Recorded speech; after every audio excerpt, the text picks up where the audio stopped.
대한민국을 이끈 정치 원로 20인을 통해 바른 정치의 길을 묻습니다. 한국 정치의 길 원로 20인을 만나다 진행을 맡은 손정은입니다. 42.195km 마라톤 풀코스의 거리죠. 오늘 만나볼 주인공은 이 42.195km를 77세의 나이에 완주한 분입니다. 속도보다 끝까지 달려가는 과정의 가치를 아는 정치인. 한국 정치의 길을 때로는 힘겹게, 때론 가슴 벅차게 달려온 그분을 지금 만나보겠습니다.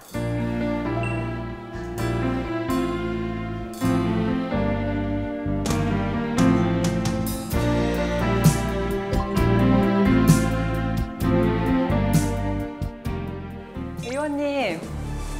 안녕하세요. 일찍 오세요. 설레서. 예, 반갑습니다. 네, 반갑습니다. 예.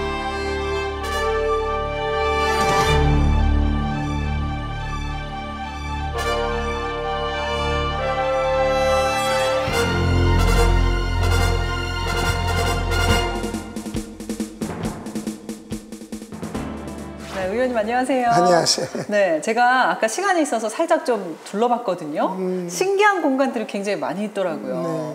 근데 여기가 세계 최고의 화이트 해커를 양성하는 그런 곳이라고 들었어요. 잘 알고 계시네. 네. 이곳은 그 차세대 네. 보안의 그 전문가를 양성하는 시간 베스트 오브 베스트 프로그램을 실천하는 네. 교육장으로서 일명 화이트해커의 양성센터라고 하면 됩니다. 우리나라 안보, 우리나라 보안을 생각했을 때 정말 중요한 역할을 하고 있는 곳이 바로 이곳인 것 같은데 오늘 이 장소에서 재밌는 이야기, 좀 특별한 이야기 많이 나눠보고 싶어요. 저도 기대가 큽니다. 네, 잘 부탁드립니다. 예, 예.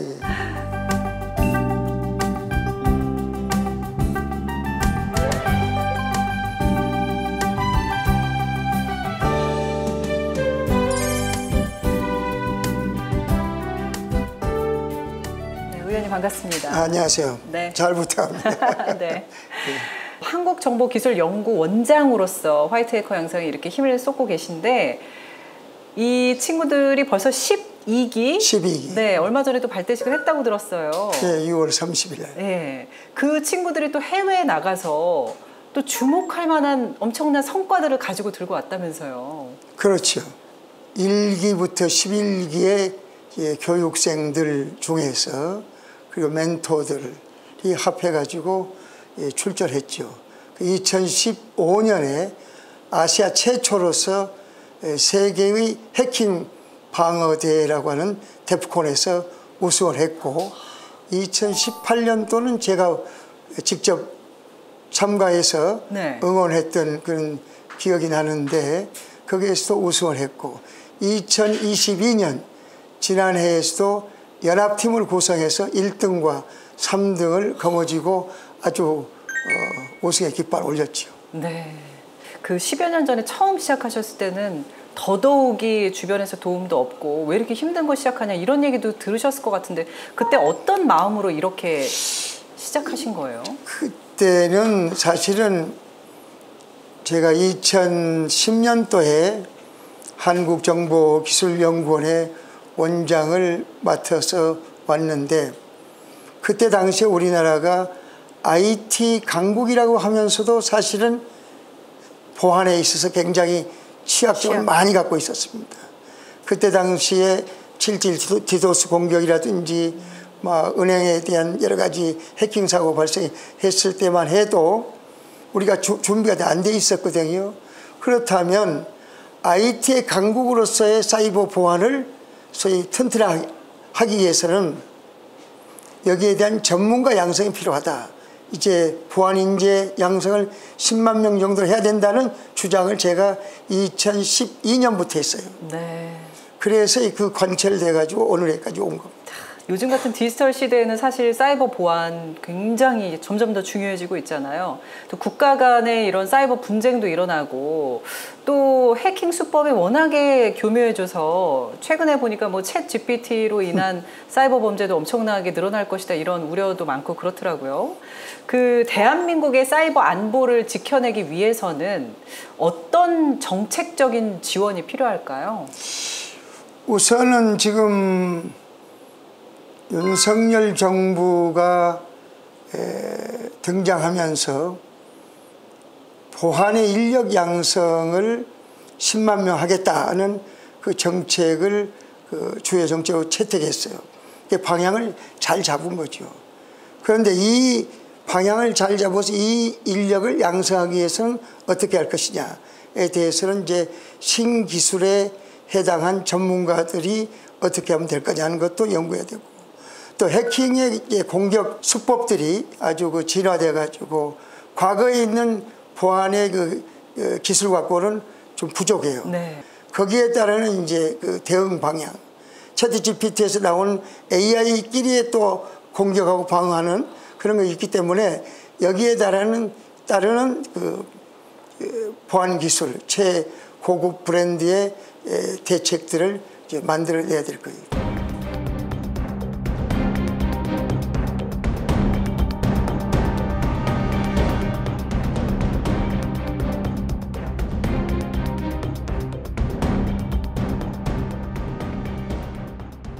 그 사이버 테러도 중요하지만 지금 현재 북한의 그 사이버 위협은 무시할 수 없습니다. 북한은 최근뿐 아니라 과거에도 그 국가에서 지원하는 조직들이 아주 조직적으로 해킹을 해서 금융기관이라든지 그리고 언론사 그리고 개인 기업 이들을 탈취해 가지고 뭐 자금을 만들죠. 그렇다면 우리나라도 이미 10년 전부터 거기에 대한 대비를 하고 있고 사이버 전문 인력을 양성을 하고 있지만, 이제는 국가의 그 양성도 중요하지만은 북한과 러시아와 중국에 쌓이는 대한민국의 소위 그 사이버 안보에 대한 중요성은 우리나라만 가지고 안 되죠. 그래서 윤석열 대통령과 바이든 대통령 사이에 지난 5월 달에 군사동맹의 속에 사이버 안보를 포함하기로 했었고, 양성만 할 것이 아니라 가장 중요한 것은 한국과 미국의 사이버 동맹, 한미일의 협력, 이게 보다 더 중요합니다.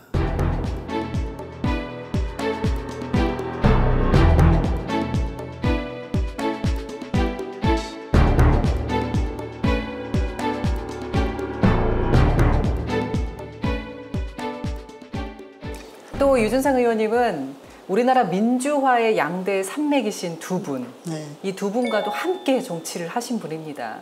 바로 고 김대중 전 대통령과 고 김영삼 전 대통령일 텐데요. 이 두 분과 함께 정치를 하시면서 많은 부분 또 뭐 느끼기도 하고 또 배우기도 하고 이런 부분들이 있었을 것 같아요.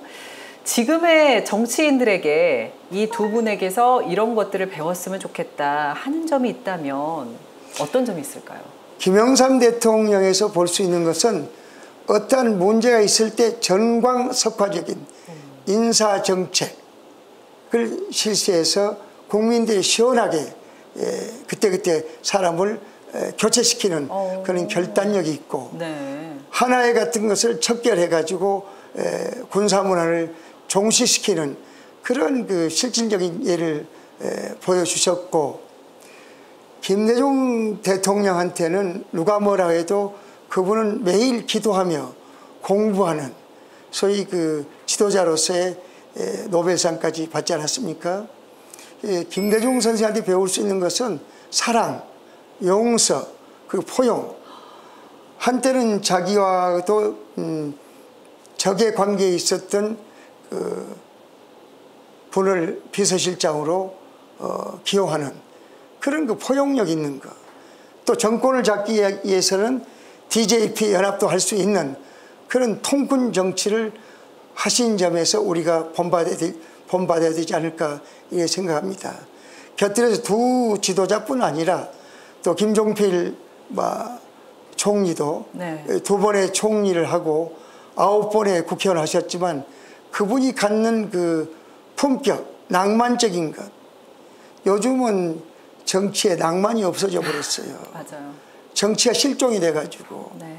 그러니까 결국 그 아티스트적인 그런 자세를 가져야 국민들이 그래도 정치에 대해 정치가 저렇구나, 그 매력을 느끼고 뭔가 좀 불만이 있다가도 그냥 뚝 가라앉고 하는 그런 멋들이 좀 있어야 되지 않냐.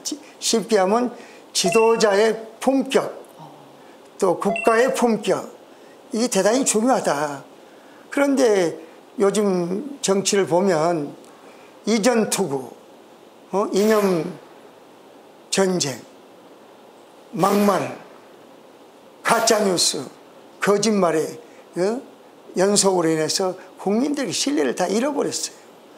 이걸 회복하기 위해서는 삼기만태의 취할 것은 취해라 이거지. 삼기만태 배울 건 배워가지고 그런 그 대도무문의 정신, 화이부동의 DJ 정신, 그 상선약수의 JP가 갖고 있는 이런 것들을 귀담아 들어야 될 필요가 있지 않냐, 예, 이렇게 봅니다. 네.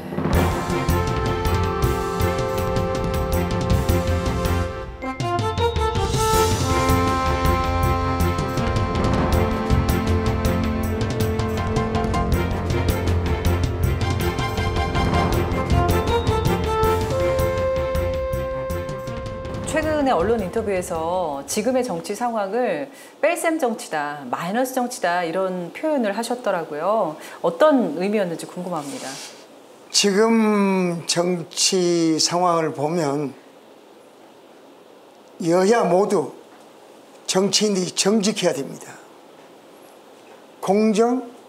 결국 공정한 것도 결국 잘못했으면 사과하고 또 반성하고 개선하고 나가야 되는데 그런 게 전혀 없지 않습니까? 자기들의 영역에서 옳다고 하면 국민들이 생각하기에도 과반수 이상이 저건 아니다 하는 것을 가지고 자기들만 옳다고 주장하고 있고, 그러니 계속 평행선을 달릴 수밖에 없고 국민은 불안할 수밖에 없죠. 정치란 게 뭡니까? 국민의 갈등을 조정하고 국민의 행복한 삶을 보장해주는 정책들을 입안해서 그거를 실천에 옮기는, 그리고 선거 때마다 나오는 약속들을 지켜야 되는데 선거 때는 표를 얻기 위해서 공약을 남발해 놓고 실제 현실 국회에 들어오면 집권하고 나면 또 야당이 되면 과거에 여당일 때 했던 걸 야당이 되면 반대하고 또 야당이 돼서 여당이 돼서 공약했던 거 가면 또 실천하지 않는 그런 것들이 비일비재하기 때문에 국민들은 정치에 대한 불신하게 되고 정치인들이 염치가 없다. 왜 이렇게 거짓말을 잘하느냐. 투명하게 하고 또 공개해서 국민들이 저거 맞다. 저건 정말 잘했다. 할 정도의 박수받는 그런 정치를 해야 되는데 마이너스 정치라는 거야.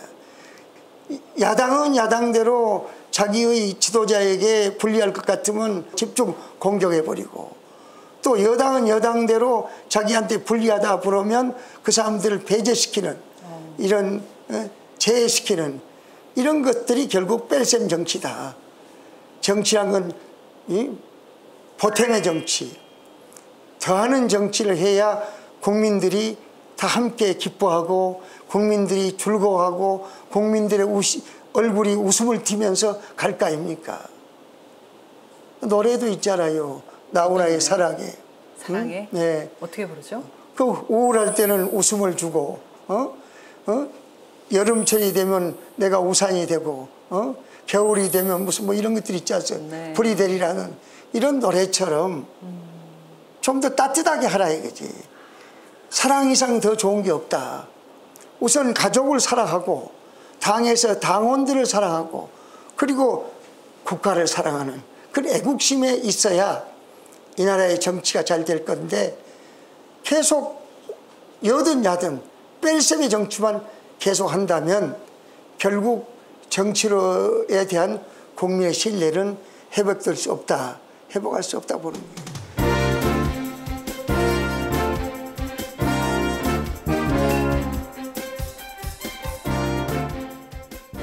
최근 뉴스 중에 특별하게 제가 관심을 갖고 본 거는 역시 전 국민의 관심을 갖고 있는 부산 세계 박람회 기사에 대해서 제가 좀 유심히 들여다봤습니다. 2002년도에 소위 월드컵 그리고 88년의 올림픽에 이어서 부산에 세계 박람회가 만약 유치된다면 세 가지를 다 이루는 세계 7번째 국가가 됩니다. 그렇게 된다면 한국의 위상이 엄청나게 올라갈 것이고 경제적 효과가 유발이 됩니다. 특별하게 지금 지난 4월 3일 국회에서 김진표 의장이 소위 BIE 세계 박람기구 대표 실시 단장에게 직접 지켜본 가운데서 결의를 하고 그 결의문을 전달했어요. 바로 이게 저희 국익을 위한 소위 국회의원들이 해야 될 일이 아닌가. 그것에 비춰본다면 요새 오염수의 기사를 보면서는 또 제가 마음이 씁쓸합니다. 그렇다면 오염수의 방류 문제도 결국 정치권이 국민에게 불안과 소위 그렇게 여러 가지 심리적으로 안정되지 않도록 하는 것은 경제적인 측면에서 도움이 안 되고 국민 통합 측면에서도 도움이 안 됩니다.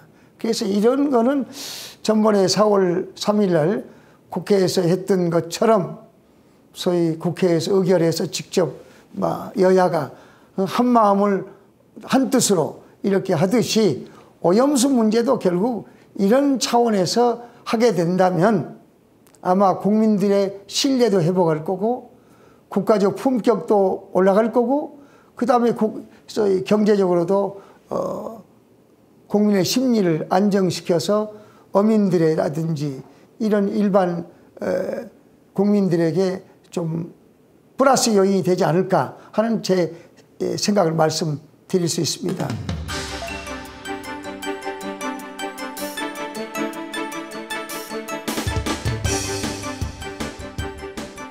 저희 프로그램에서 준비한 아주 즐겁고 유쾌한 코너가 하나 있습니다. 바로 추억 한 장인데요. 유준상 의원님의 수많은 추억 중에서 저희가 한 장을 엄선해서 골랐습니다. 바로 예. 어디서 이걸 이 장면이에요. 이게 손이 저절로 번쩍 올라갔어요. 어디서 구했어요? 이거요? 힘들게 구했습니다. 이거 제가 다시 그날로 가고 싶네요. 이게 몇 년도? 2009년도네요. 예, 2009년도. 와. 예. 제주 국제 울트라 마라톤 대회인데 이게 완주했을 때의 그 모습이겠죠? 제가 울트라 마라톤 국제 대회에서 100km를 직접 뛰고 100km. 100km요? 예, 100km. 예. 42.195가 아니라? 아니 100km. 예, 거기를 뛰고 들어올 때 찍은 사진입니다. 얼마나 기쁘셨는지 표정이. 그럼요. 네, 이거는 제가 그날로 다시 되돌아가고 싶어요. 네, 그러실 것 같아요. 진짜 얼굴에 이 찐 웃음이 묻어납니다. 예.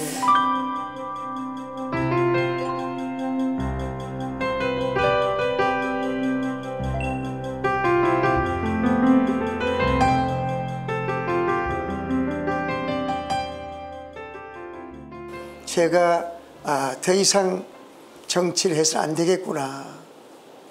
그래서 정치라는 마약을 끊어버리면 되겠다는 생각을 갖고 제가 이제 마라톤을 시작하게 된 겁니다. 이야, 그만큼 끊기 어려운 것이었을 텐데 그걸 달리기를 하면서 마인드를 바꾸고 잊고. 그렇죠. 달리기를 하면서 네. 제가 그렇게 좋아했던 골프도 네. 그 이후로 한 번도 치질 않았어요. 골프도 끊으셨어요? 예. 제가 그렇게 많은 시간을 소비하면서 골프를 칠 그런 마음의 여유가 없었고 내 스스로 필요한 것은 건강을 지키지 않으면 아무리 재화가 천고에 가득한들 건강을 잃으면 다 잃어버린다. 그럼 건강만 지킨다 그러면 뭐든지 할 수 있다. 인생을 예를 들어서 90을 놓고 볼 때 30년 동안 공부하고 직장하고 30년은 또 활동하고 아. 남은 30년은 또 이제 인생의 산막을 시작하면서 이제 국가와 국민의 또 사회에 가족에 봉사하고 헌신할 수 있는 그런 프로그램이 있지 않겠냐. 그러려면 건강해야 된다. 네. 그런 점에서 이제 마라톤을 시작했고 또 마라톤을 7개월 만에 풀 코스를 완주했어요. 42.195km를 7개월 만에. 국회의원에 당선된 기쁨 이상의 2배, 3배의 기쁨을 느꼈고 그로부터 마라톤 매니아가 된 겁니다. 그렇군요.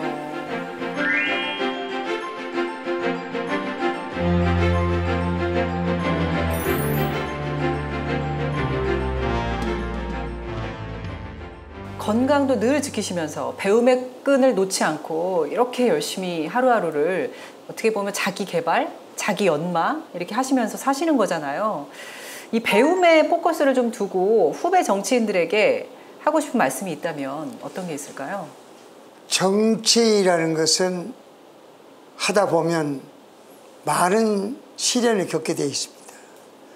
핍박을 당하기도 하고 공천에서 떨어지기도 하고 그리고 모함도 받기도 합니다. 그럴 때마다 자기의 정체성을 잃지 말고 이거는 최악의 경우가 아니라 다시 기회가 올 수 있다는 확신을 가져야 됩니다. 그러려면 부단한 자기의 연마가 필요하고 나름대로의 공부의 매력을 느껴야 됩니다. 공부란 게 꼭 책을 통해서 하는 게 아니라 많은 사람들을 접하면서 이청득심의 마음을 가져야 돼요. 사람의 얘기를 듣게 되면 마음을 얻게 되어 있습니다. 자기 말을 하는 것보다는 남의 얘기를 듣다 보면 이제 상대의 마음을 얻게 되고 거기에서 지혜를 얻게 됩니다. 그리고 국회의원이라는 것이 어떻게 보면 공천 떨어져서 국회의원 안 하면 마치 세상의 절벽에서 컴컴한 낭떠러리에 떨어진 것까지 생각하지 말아 달라고 말씀을 드린 겁니다. 저도 처음에는 공천 떨어졌을 때 상당히 그 충격이 컸죠. 네. 그러나 지나놓고 보니까 공천 떨어진 건 큰 문제가 아니에요. 어떤 마음을 갖고 어떻게 대응하느냐 문제예요. 지금까지 한 번 했던 두 번 했던 공천에 떨어지면 그 국회의원 시절 때 배웠던 그 경험, 그 국정 경륜, 그 지혜를 쏟을 길이 많습니다. 아까 한 번도 가보지 않은 길을 통해서 거기에서 이제 자기의 지혜를 발휘해서 이제 국가와 국민을 위해서 어디에다 자기의 헌신과 봉사할 수 있는 마음만 먹인다면 오히려 국회의원 시절보다 더 행복한, 더 애국심을 갖고 더 가정을 사랑하는 그 시간적 여유가 있어서 아주 마음이 편안해집니다. 그럼 곧 그것이 이제 행복하게 되는 거죠. 행복하게 되는 것은 자기의 행복이 소위 가정의 행복이 될 수 있고 그 가정의 행복이 국가의 행복이 될 수 있기 때문에 꾸준하게 공부하고 자기를 연마하고 자신과 싸움에서 확실하니 신념을 갖고 나간다면 아무런 문제가 없을 것이다. 그리고 매일매일 감사하다. 내가 이렇게 국회의원을 하게 해주심에 감사하고 이렇게 건강을 주심에 감사하고 오늘 주위에 배려하는 마음을 갖게 된다면 저는 뭐 대한민국의 큰 역할을 국회의원 아니라도 할 수 있다. 난 이렇게 말씀을 드리고 싶습니다.